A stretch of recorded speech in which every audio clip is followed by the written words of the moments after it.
Hello friends, welcome to English Minds.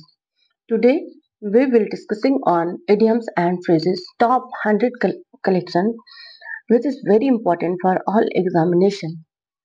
Let's begin without delay. Bite the bullet. Very first word, bite the bullet. तो bread तो खाना आसान होता है भाई, बट बुलेट खाना नॉट इजी। तो जैसा कि आप देख भी रहे हो, कष्ट सहना और कठिन परिस्थिति झेलना। तो कोई पूछे आपसे कि बाइट द बुलेट मीन्स, तो आपको बुलेट देखते ही लगना चाहिए कि नहीं, ये तो नेगेटिव बातें हैं, मतलब इट्स नॉट इजी वेरी। तो कष्ट सहना, कठिन परिस्थिति झेलना। और रूट और ओरिजिन की बात करो तो soldiers is old in old war would bite a bullet during surgery without anaesthesia. मतलब ओल्ड वार में विदाउट एनेस्थीसिया के सर्जरी करना कितना ही कठिन तो रहा होगा ना। तो ये आपका रूट और ओरिजिन है। अब साइनो देख लो इसके, तो एंड्योर कस सहना, कन्फ्रंट सामना करना, विथस्टैंड ब्रेव। अब विदाउट एनेस्थीसिया के अगर आपकी सर्जरी, किसी की सर्जरी हो रही है, तो वो तो ब्रेव ही होगा। फेस करने की क्षमता उसकी अच्छी खासी होगी, परसिवरेंस होगा, टॉलरेट कर सकते हो, अबाइड, स्टैंड और रेसिस्ट। और इसके एंटो की बात कर लो तो अवॉइड, इवेट, escape भाग निकलेंगे, shun, reject, deny, withdraw, yield, capitulate, refuse. और कलिक्वेशन में जैसे bite the bullet and act और forced to bite the bullet. She had to bite the bullet and accept the punishment. Exams की तैयारी के लिए उसने बाइट द बुलेट कर दिया, मतलब एट एनी रेट, सारे ही कस्से हैं। Imagine beating a bullet in pen. Next word,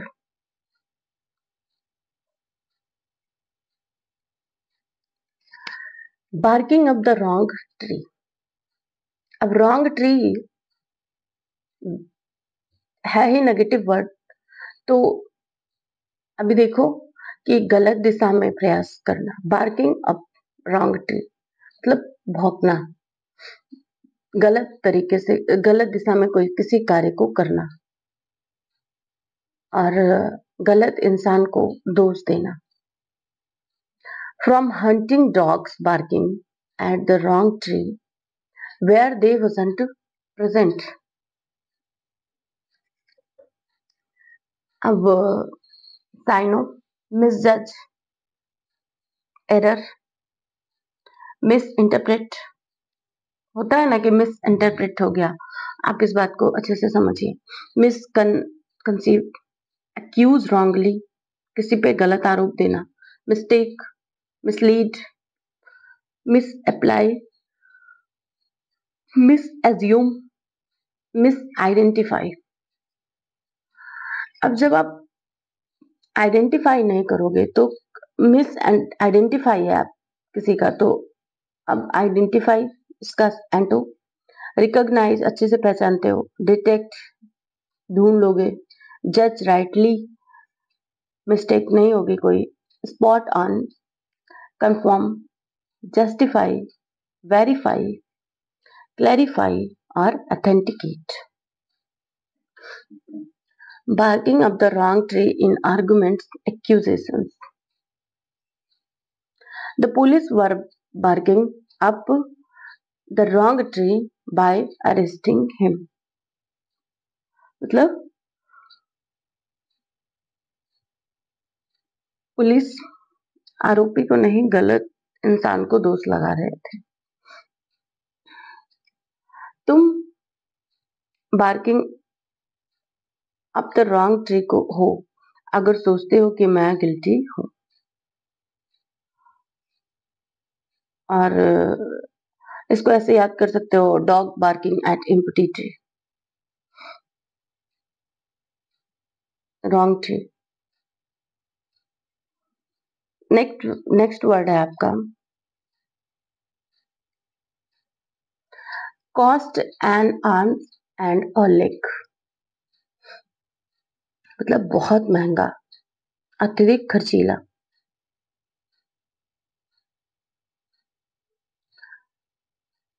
संगीत की बहुत बड़ी कीमत चुकानी पड़ी। और इसका जैसे देखो एग्जांपल देख लो तो समझ में आएगा। The new iPhone cost an arm and a leg, मतलब बहुत महंगा। Imagine literally playing with N arm and a leg. जैसे कि नेचुरली अगर आपके पास हाथ पैर है तो ठीक है, बट अगर वही आपको खरीदना पड़े तो हुआ ना महंगा। तो वैसे ही इतना ही कीमत। एक्सपेंसिव, जैसे कोई कहे कि तुम्हारे पास क्या है तो तुम लोग बोर हो जाओ, अरे नहीं अपन के पास तो कुछ नहीं है, लेकिन कोई बोले अच्छा ठीक है कुछ तो नहीं है बट हाथ दे दो अपना, तो यही हाथ जो अभी हम सैड होते हैं क्या, वी हैव नथिंग, तो फिर लगेगा अरे इसने तो क्या ही मांग लिया। तो इसलिए कभी नेगेटिविटी नहीं आनी चाहिए जिंदगी में। कॉस्टली, अगर हेल्थ है तो वेल्थ आ ही जाएगी, बट वेल्थ है तो कोई गारंटी नहीं कि हेल्थ आएगी ही आएगी। Extravagant, lavish, priceless, overpriced, valuable, precious, steep, dear। अब इसके एंटो की बात करो तो जो बहुत महंगा होगा तो वो उसके opposite cheap, inexpensive, economical, affordable, low cost, budget में है, रीजनेबल, हाँ बहुत बहुत बढ़ा चढ़ा के नहीं है, मॉडरेट है, लिया जा सकता है, discounted, worthless. Cost and arm and a leg for tickets, मतलब टिकट्स की कीमत बहुत ज्यादा। द डायमंड कॉस्ट, मतलब डायमंड की भी कॉस्ट, आजकल तो गोल्ड की भी कॉस्ट हो सकती है बहुत ज्यादा। नेक्स्ट वर्ड, मतलब कॉस्ट एंड आर्म और लेग का मतलब है कि बहुत महंगा, बहुत अत्यधिक खर्चीला। Cut corners, what is cut corners? आसान सस्ता तरीका अपनाना, काम चलाओ काम कर, मतलब cut corner means shortcut. Building roads cheaply by cutting across corners.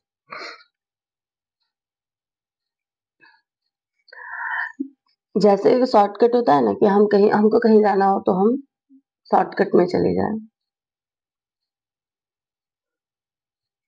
Cyano देख लो इसका, skip, cheat, improvise, shorten, expedite, simplify, economise, save, neglect and compromise.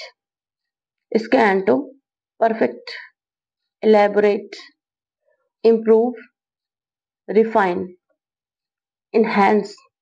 जैसे किसी भी कंसाइजली, ब्रीफली, शॉर्टिंग, तो उसको अब क्या करोगे, एक्सपैंड करोगे, इनहेंस करोगे, रिफाइन करोगे, क्रूड नहीं रहेगा वो। स्ट्रेंथन, मैक्सिमाइज, एम्पलीफाई, थोरो, अपग्रेड। ऐसे शॉर्टकट नहीं, थोरली। कहते हैं ना कि पढ़ने लिखने में शॉर्टकट रास्ता नहीं अपनाना चाहिए, थरली देखो उसको।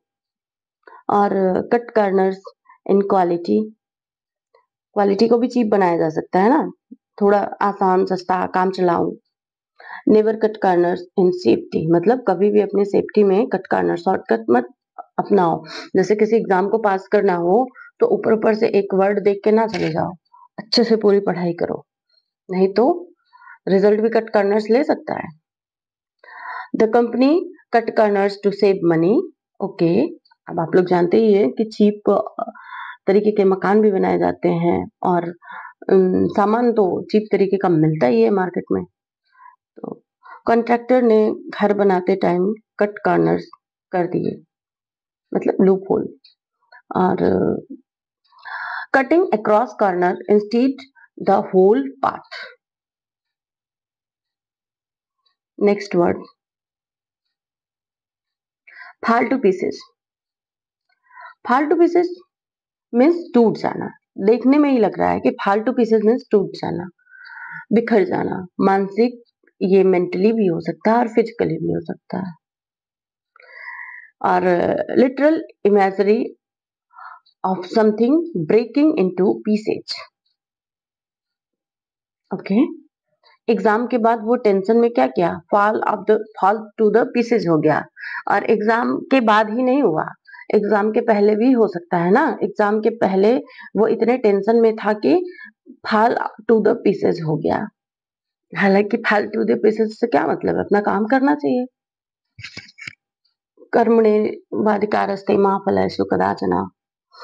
इमेजिन अ वास फॉलिंग एंड सेटरिंग, मतलब कोई वास है और वो गिरा और पूरी तरीके से टूटकर बिखर गया। इतने में तो अब टूट के बिखरने का अर्थ पता चल गया।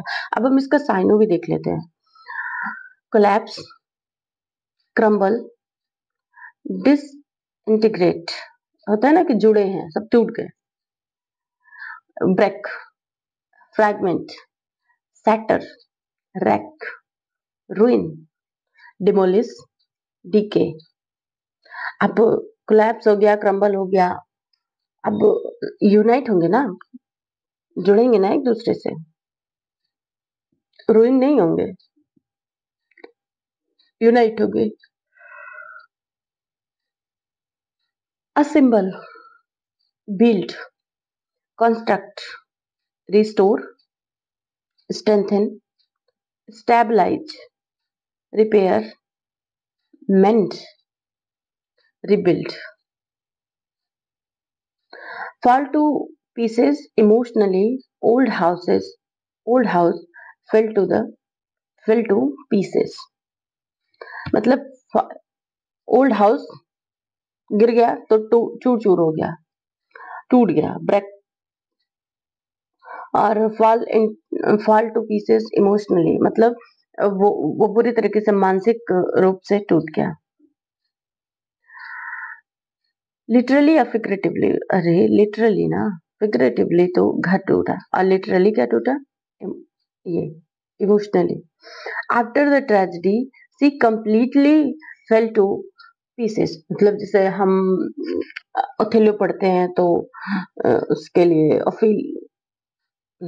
ओफिलिया तो उसमें है ना, मैकबेथ में।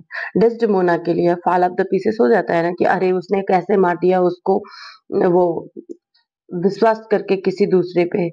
और हेमलेट में उसके फादर का जाना, अथेलिया। और सुनो तो उसमें भी हम तो कितना बुरा मानते हैं ना कि राजा की बेटी जो किंग लियर है, उसमें उसकी बेटियां जो दोनों थी कितना उसको चीट करी और हो गया।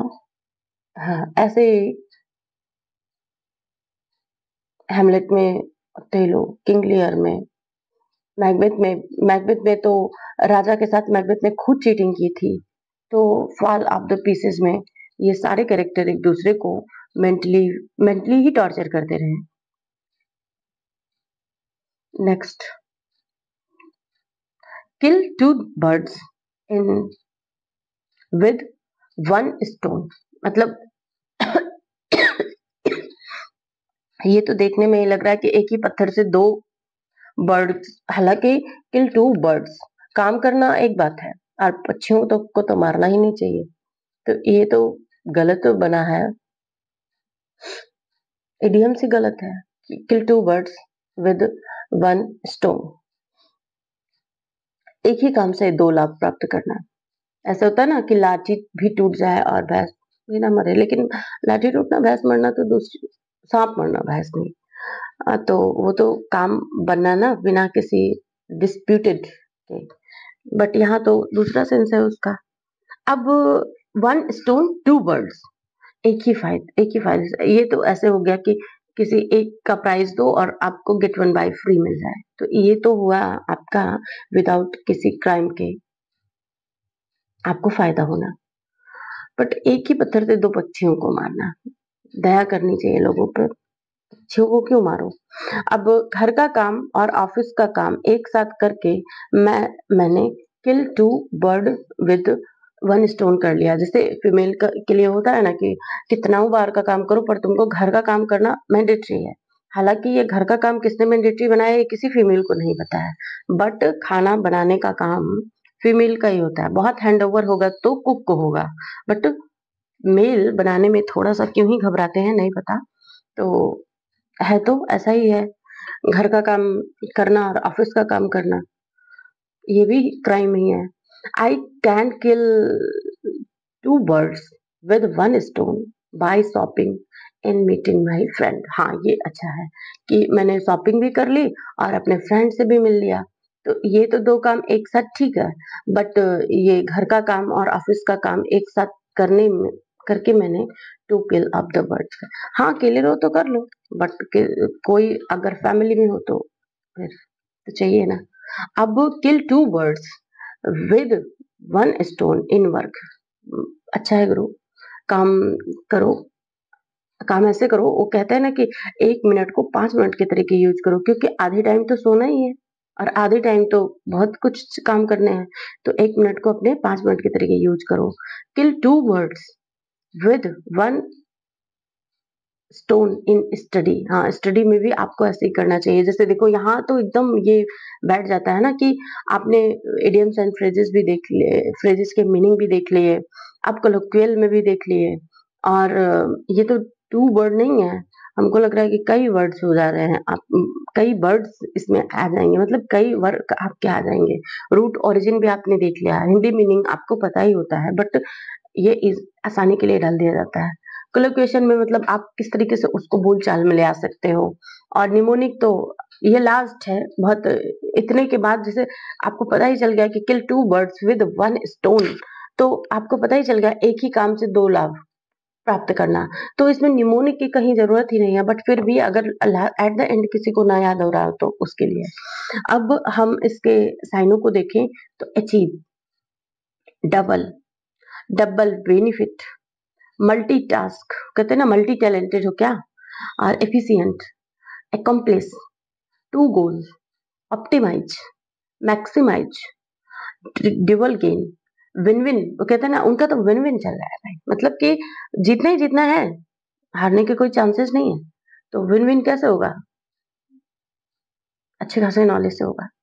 इकोनोमाइज एफर्ट, और scan to waste, inefficient, fail, miss, ओहो मिस कर गए हम तो, फेल हो गया बंदा, लूज, लॉस, खोना, सिंगल गेन, एक ही अपॉर्चुनिटी है, एक ही चांस है, डू एंड डाई वाला। सेपरेट एफर्ट, अब दो काम के लिए मतलब दोनों एकदम अलग अलग चीजें हैं तो उसको सेपरेट एफर्ट ही देना पड़ेगा ना। Unproductive, fruitless, स्क्वांडर।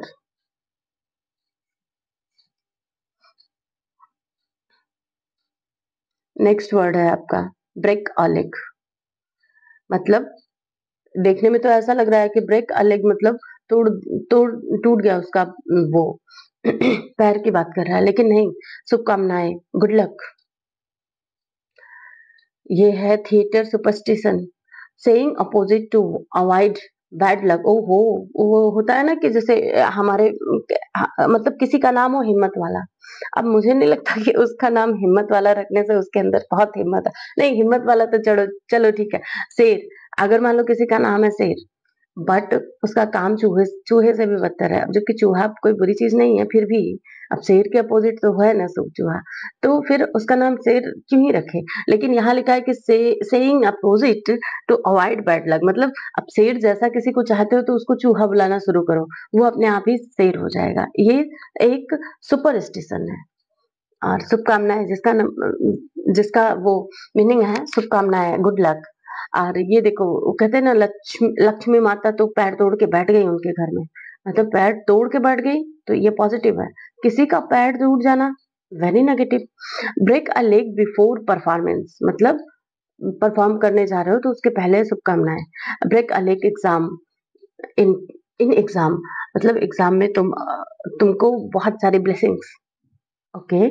Break a leg in your presentation today, वो कहते हैं ना जब आप प्रेजेंटेशन देने जाते हो तो फ्रेंड्स बोलते हैं ऑल द बेस्ट, ऐसा।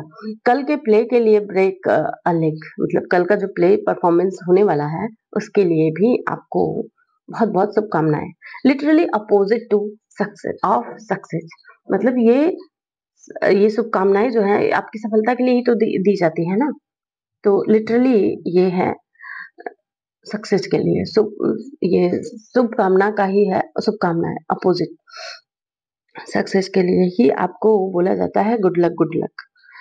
अब इसका हम साइनों देखें तो good luck, best wishes, all the best, Fortune, fortunate होंगे, सक्सेस होंगे आप, प्रॉस्पर होंगे, साइन है, साइन चमकोगे ना, ट्रायम्फ, फ्लरिश, डू वेल। अब इसके opposite bad luck, misfortune, failure, unlucky, disaster, fiasco, defeat, collapse, setback, trouble. Next word है get the hang of something, किसी चीज को समझना या करना, सीखना, मतलब get the hang of something. ये न्यूक्लियर मेटाफर है, rope, hang, mastery through practice. अच्छा, मतलब किसी काम को करने में आप इतना इंडल्ज हो जाओ, वो कहते हैं ना practice makes a perfect person. Not only man, खाली मैन को ही थोड़ी प्रैक्टिस परफेक्ट होना है, फीमेल को भी तो, वुमेन को भी तो परफेक्ट होना है ना, तो पर्सन को और वुमेन प्रैक्टिस करेगी तो क्या परफेक्ट नहीं होगी क्या? तो ये है आपका कि practice makes a perfect person, personality, not only main और वुमेन, क्योंकि वुमेन ही थोड़ी, मेन को भी करना है। तो इसलिए किसी काम को इस तरह gate the hang of something, मतलब किसी चीज को इतना समझना या करना या सीखना कि वो आपके लिए एकदम इजी हो जाए। मतलब हॉट पीस ऑफ केक, मतलब केक का मतलब वो तुरंत सेल हो जाए, ऐसा वाला। Gate the hang of driving, तो ड्राइविंग आपके लिए इतनी आसान हो जाए। Gate the hang of software, मतलब कोई टेक्नोलॉजी हो, आपका होता है ना कि जैसे कार चलाना आपको सीखना है, तो वो एक दो दिन के बाद वो आप आंखें बंद करके एक दो दिन नहीं लेकिन काफी दिन बाद जैसे थोड़ी प्रैक्टिस अच्छी हो जाए तो कुछ कुछ लोग तो आंखें बंद करके भी चला लेते हैं, हालांकि ये कहाँ अच्छी बात है, गलत ही है। हैंग मीन्स पकड़ और मास्टरी मीन्स होता है समझ लेना। तो टू गेट, अब तक तो ये समझ में ही आ गया कि get the hang of something. अब it took me a week to get the hang of this software, मतलब ये एक 1 वीक में इस सॉफ्टवेयर, ये सॉफ्टवेयर का जो है मुझे समझने में बहुत आसानी हो गई और मैं अब अपने काम को अच्छे से कर लूंगा। नई ऐप यूज करने में मैंने 1 वीक लगा कि गेट द हैंग ऑफ कर लिया, मतलब न्यू वीक में, नए सप्ताह में इस एक काम, इस काम को करके मैंने 1 वीक में मैंने इतने काम को इतना सीख लिया कि अब मुझे ये बहुत आसान लगने लगा, ऐसा ही। अब today's second last question, burn the midnight oil, देर रात तक मेहनत करना। वो कहते हैं ना कि दिए में इतना तेल डालो कि वो रात भर चल जाए, तो अपने काम को भी इतना शार्प बनाओ कि वो आप मेहनत काफी टाइम तक करो। और होता है ना मिडनाइट ऑयल, मतलब रोशनी में मेहनत करना। और मिल्टन के लिए बोलते हैं ना I hardly sleep before 12 o'clock, मतलब उन्होंने कहा कि मतलब 12 बजे तक के 12 बजे तक के पहले कभी मैं सोया ही नहीं। हालांकि आज के लिए 12 बजे तक सोना कोई बड़ी बात नहीं है, बट तब के टाइम में तो था और रील्स भी नहीं थी। तो इसका मतलब है कि मिल्टन अपने देर रात तक अपने काम को करते थे, तभी तो इतने ग्रैंड स्टाइल उन्होंने पैराडाइज लॉस्ट और पैराडाइज रिगेन्ड, कॉमर्स और सारे वर्क्स इतने लिखे उन्होंने। तो स्टडी लेट, साइनो देखते हैं इसका। इसका है कि literal oil lamps late night studying work, not reel, Instagram और सो ऑन सो ऑन। तो ये है आपका कि study late, work hard, toil, labour, overwork, strive, preserve, preserve, are diligent, effort, sacrifice, sleep and focus. Sacrifice sleep मतलब नींद का अपने त्याग करना। मैकबेथ कहता है ना कि जब राजा को मार देता है तो कहता है अब तो मुझे पूरे टाइम नींद नहीं आएगी। हालांकि उन्होंने अपने नींद का सेक्रीफाइस नहीं किया, नींद का गला घोट दिया। जो ही बुरा कर्म करेगा उसका ही नींद बाहर चला जाएगा। Students burn the midnight oil to complete assignment, और एग्जाम के लिए सबने बर्न द मिडनाइट ऑयल किया। मतलब एग्जाम के लिए अगर आपका ग्रुप है और आपके फ्रेंड्स हैं तो वो ग्रुप में आपने पूरी रात देर रात तक मेहनत की, तो वही हुआ ना कि बर्न द मिडनाइट ऑयल। अब सो जाओ भाई, शाम को ही सो जाओ, मत पढ़ो। तो रिलैक्स हुआ, रेस्ट हुआ, स्लीप हुआ, इडल हुआ, आलसी, नेग्लेक्ट नेग्लेक्ट कर दो यार, छोड़ो यार, कौन सा एग्जाम है।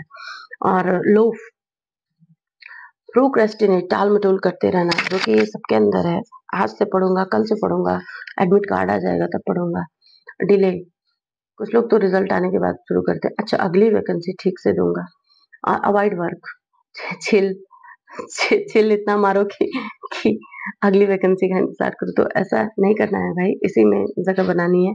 और टुडेज लास्ट क्वेश्चन, वो ब्रेक कलेक्ट करना है, ना कि प्रोक्रेस्टिनेशन आनी चाहिए। Let the cat out of the bag, अब बिल्ली को बाहर निकाल के क्या मिलेगा? वही है कि कोई सीक्रेट है ना जो रिवील हो जाएगी। Pigs substituted by cats, medieval market place, मतलब पिग्स बाय कैट्स, मतलब पिग्स को उसके जगह पे रखा जाता था क्या, बिल्ली की जगह पे। Secret revealed. और let the cat out of the bag about party, मतलब किसी सरप्राइज को, जैसे पार्टी में कोई सरप्राइज प्लान है तो अब उसको बताना, मतलब बिल्ली को बैग से बाहर निकालना।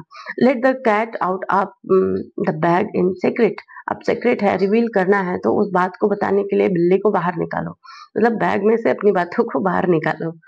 ही let the cat out of the bag about the surprise party, मतलब अब सरप्राइज कर दिया है किसी ने पार्टी के लिए, सरप्राइज पार्टी।